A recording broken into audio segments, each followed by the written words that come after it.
Joe Montana joining us, the four-time Super Bowl champ, joining us on behalf of Pfizer to talk about the importance of getting vaccinated against pneumonia. And Joe joins us on the program. Ladies and gentlemen, the Hall of Famer, Joe Cold. Hi, bud. Hey, Mr. Pat. How are you? Hey, I have one thing to say. Huh? Would they kick you out of the inside? Huh? What you did? Wait. I'm not afraid of the elements, are you? Well, if you were a really good host, you'd give me your jacket. All right, I'll give you.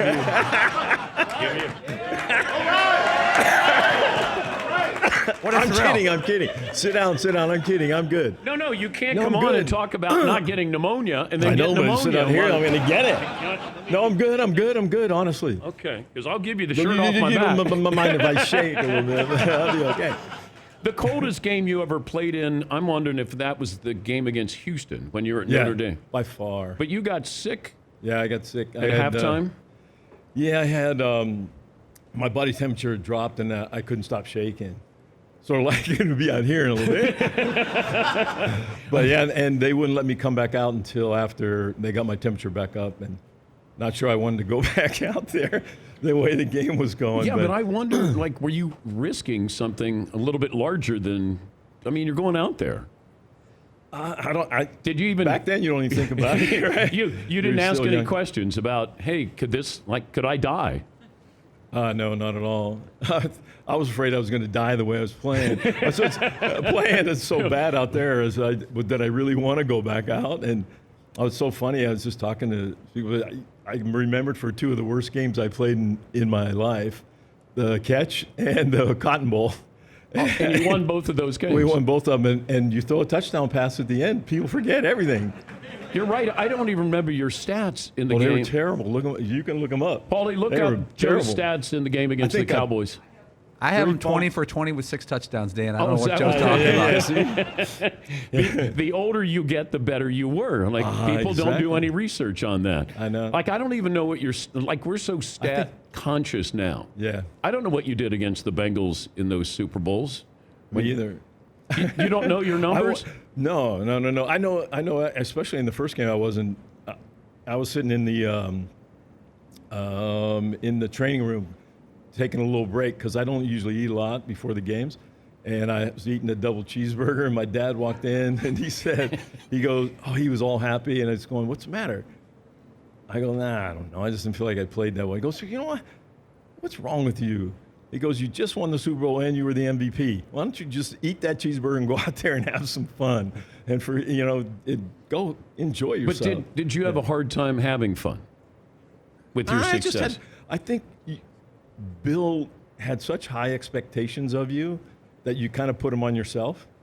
And so you carried him that way. So if you didn't play up to what you thought his standard was and it became your standard, I don't know, it was just... I was happy to win. But were you competing against yourself? Yeah, most likely. In your career? All the time. All the time. Because it's like, all right, you won a Super Bowl, win another one. Yeah. No, but just in every day, practice. From practice on, I did. And that's where he's got me started that way. Normally you go to practice, it's practice, and not a big deal what you do, as long as you make good decisions. But no, he wanted it perfect every day. Throwing the ball didn't matter. Yeah. I want you to try to complete 100% every day. Paulie, do you have the stats? And also, we have a blanket for Joe, too. Dan, I have. No. We're not letting Joe Montana be cold. I know. It may look soft, but I understand it. You know? We got a blanket for Joe. Man. Yeah, once again. This. There we go. There we go. This. No. Okay. You're all right. Hey. No matter what they say, you're all right. Exactly. Paulie, do you have Joe's stats in that first Super Bowl? I got the NFC title game you're talking about against Dallas. Oh, okay. Okay, you have that? I have those. 22 for 35, 286, 3 touchdowns, 3 interceptions. You were sacked 3 times, but you had the game-winning touchdown. Yeah. But 3 interceptions, that's not good. It must be a misprint. Were they all your fault? Usually. Oh, they were. No, I don't know. I don't remember. I just know I had a bunch there. And the Cotton Bowl is probably even worse than that. I had fumbles and everything else. Yeah, but that weather was horrible there. Oh, Yeah, that was probably the worst weather I played in, I think. And didn't Chris Haynes catch the game-winning touchdown? Yeah, Is that right? Yeah. You couldn't score if you weren't with the wind. You couldn't score. There were 69 points scored in the game. 14 were scored against the wind. One was a punt returned for a touchdown. Other than that, you couldn't do anything. What else, Paulie? I got Joe Montana in the Cotton Bowl. You missed 20 of your first 27 pass attempts. See? But again, Shows you. the last one was complete. I hate saying this. It was ugly. Not at the end, though. So It was terrible. How many fumbles did I have? I'm not going to say. Yeah. I think we've come to the conclusion, Joe Montana, overrated.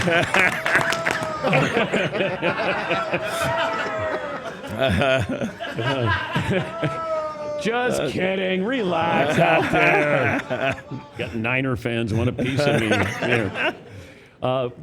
If you gave advice to Brock Purdy on that first Super Bowl, Yeah. what would you say to him? Don't do anything different than you've been doing. I mean, I think I like what he's been doing. He has found a way to understand what that offense is about, and the people around him can only make him better. You know, his job is to find a way to get the ball to those guys. I mean, that's typically how Bill's offense worked when we had Jerry and John Taylor. I mean, those guys could. John Taylor goes twice over 90 plus in the Ram game. I threw 2 7-yard passes on a slant. But in the books, I got 190 yards of passing and 2 touchdowns. Yes. But nobody ever said to you, as they're doing to Brock Purdy, well, you got all those weapons. Or No, did they? but there are a lot of other teams where people have all those weapons too. But he's making the best of it, and he's making great decisions. He's not making big turnovers. I love the way he moves in the pocket and escapes, and still he's looking down the field. He can run if he has to run, but he's not a runner. But he's just found a way to make that offense go, and in the understanding of what it takes, and he's reading well, and hey, get the ball. You got McCaffrey and Debo. Yeah. Debo's a beast. Yeah, I I know. swear. Oh my God. Yeah. But I love what he's doing. I wouldn't say don't do anything any different. But did you ever, all else fails, you just look for Jerry Rice when you were quarterbacking, or look for Dwight Clark? Or Well, when you get in trouble, those guys come looking for you. That was one of the best things. Like when you're out scrambling around, those guys, they want the ball. They're going to come find you. They come back to try to help you. But yeah, it's sad because JT, John Taylor, would have been Jerry Rice. He was a freak. He's one of those we just didn't use him enough. But when you throw the touchdown pass against the Bengals, everybody thinks it's not going to John Taylor, I'm guessing. The Bengals secondary? Yeah. Well, Bill noticed from a certain formation and a motion across it that kicked him into two deep safeties. And so the play we were running was just a little halfback curl, but we added a little up route by John to split the 2 safeties, and it was made just for that defense. And so everybody thought, when Jerry came across that, Was Jerry upset that he wasn't going to be the guy you were throwing it to? I don't think so. I think he was happy we won. Okay. Okay. He had enough that game, I think. I think he was MVP. Yeah, he was. So, but it's sad because JT, that's the only pass he caught the whole game. Unbelievable. wow. Somebody told me that a couple weeks ago. I had no idea. Yeah. What's the play call on that? 20 halfback curl X up. Okay. The touchdown pass to Dwight Clark, that play call was, Sprint right option. and just throw it up and hope that Dwight gets it. Yeah. Well, we had never thrown to Dwight on that play for 3 years. We ran that play. And because he's supposed to set a pick, and we scored on that play earlier in the game. Yeah. And this time we used a little different formation, and Freddie Solomon falls down and he's covered when he stands up. And I think Dwight didn't realize it, and all of a sudden now I'm going, oh no. Hey, come on, Dwight, hurry up. Well, you got D.D. Lewis and Ed Too Tall Jones, I think. Yeah. But don't you pump fake? Yeah, I thought I was going to try to throw it initially when he first started to separate from Everson, but Everson seemed like it was too close. And then he fell down, and then I think he slipped, and then let Dwight free, then I let it go. I felt bad for Everson Walls. I know. Just He's a great little- guy. Did- Very good. Yeah, because Good defense. Sports Illustrated had the cover where Dwight's catching it. Yeah. Everson is like looking up like that. Probably had great coverage up until. Yeah. Yeah. Up until he slipped. Yeah. And did you know Dwight could jump that high? no, he's white. He's very White Clark. Yeah. Very White Clark. Yeah. Yeah, I always thought, and I know you would never admit it, but I thought you were throwing it away before I saw the catch. Well, I would have thrown it away long before then. If I was going to throw it away, Okay. why would I let myself get knocked down? What- Take a hit for no reason. I would have thrown it away. when you before. run into Cowboy fans, Yes, they all how's say it this. go? I tell them, hey, it doesn't really matter because you got the ball back and you still couldn't score. Okay. So the real thing is is that Eric Wright saved the game on his tackle. He's a horse collar tackle. I think it was Johnson, right?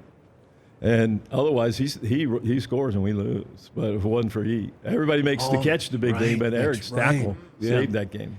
Do we know where that football is from the catch? Because Dwight spikes it. Yeah, I have no idea. There's an argument over. There's two of them hanging around. That there's an argument over which one is which. Well, I think they did the same thing with Franco Harris with the Immaculate Reception. Oh, yeah, bet. I mean, Probably. nowadays, these players know how valuable that stuff is. You guys back then, you're like, spike it, we don't care. And then it's worth millions of dollars there. Did you kept all your Super Bowl jerseys? Yes. They got them framed? No, they were just sitting around the house. Yeah. No, they were just packed away. What are you Yeah. doing? I don't know. But are you you're not into that? I'm not a big collector. I mean, we had stuff and trophies and things around in the weight room, but not, just. It's good to look at, but. But it the becomes memories are- your identity. Yeah. But do you want it to still be your identity and have those things on display when people come over? Hey, can I see the Super Bowl rings? I mean, that goes along with the territory. I kept the rings, but But you don't have them on display. no. And actually, every now and then I get a call from someone saying, "Hey, someone's selling your Super Bowl ring." I go, oh, "Okay, let me go look," and I'll have to open the safe. No, they're still there. Make sure Jennifer's not selling this, or one of your kids is selling it. Okay. I think the first time they've been out in a long time, Jennifer wore on a necklace all four of them to the championship game. I go, oh my gosh, we need it. Man, don't get too far away. No. Tell me what you're doing with Pfizer here. Yeah, I've been with Pfizer for a while now, and we're partnering up together to talk about the risk of a serious lung disease called pneumococcal pneumonia and how vaccination can help. When you get hate to say this, when you get like me and over 65, you become at higher at risk. And also you can become more at risk even younger when you have something like asthma, an added condition like that. And then the best thing I can say is if you want to learn more about this and how you can help prevent it, go to knowpneumonia.com, and that's KNOW pneumonia.com. And there's a lot of great information on there. But it's been fun. Yeah, hopefully you've been vaccinated. I have been vaccinated, yes, so we sir. don't have to worry about you today with Well, thanks to this. Yeah. But I do appreciate you were going to give me your. I would. I really appreciate I it. would give this shirt off my back for you. Absolutely. Absolutely. When you look at Mahomes, can you teach that? No, that's a freak. That's another one. He's just fun to watch. I mean, every arm angle you can imagine, left-handed, whatever it seems he wants to do. You never he can did do. any of that? I think I threw left-handed once, underhanded it once or twice, but he seems to do this on an every game basis. He pulls something out of his hat, but I don't. It's like speed, right? You can't teach speed, and he just has a unique ability to do that, and great arm, and accurate. Yeah, And but today's offenses, you playing in today's offenses, you're probably having a little fun like he does. Yeah, I mean, I won't say it's easier, but it's a little bit easier. Steve Young says, "Man, I would love to be playing now." He goes, "I would kill it if I was playing now." He said, they can't touch you? He goes, and he completed like 70% of his passes one season. So I'm guessing today's defense is what they can. I mean, you got beat up. Well, yeah, if you give people like Jerry and John, when back then, free access off the ball most of the time, and our offense would be made for this kind of the way it is today, not knowing that you're not. I always say they should go back to hitting the quarterback. Just don't compress him in the ground, because that's where all the acts. That's where everybody gets hurt, right? Your guys tackling you 150 pounds more than you. Yeah. Well, not now. Those guys are big as the guys that are hitting them, but and then they compress you in the ground, and that's how I got hurt. And that was against was that Jim Burt?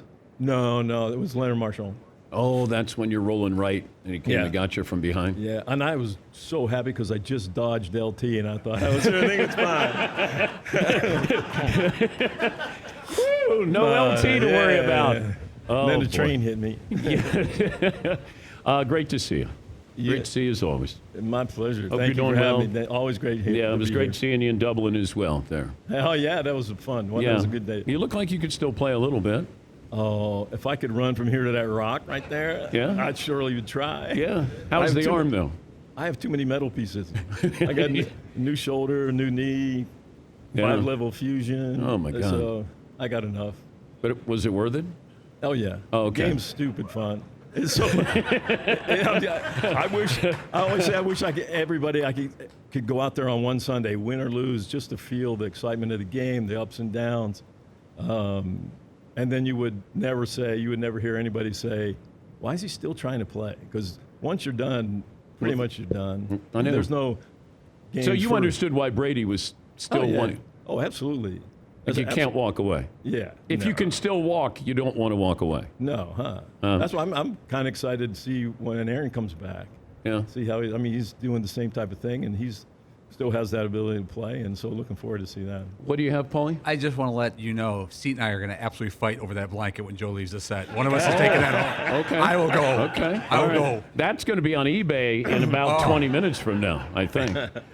He's Joe Montana, Hall of Famer. Thank you, Joe. We'll take a break. We'll close up shop after this on the Dan Patrick Show. Thank you.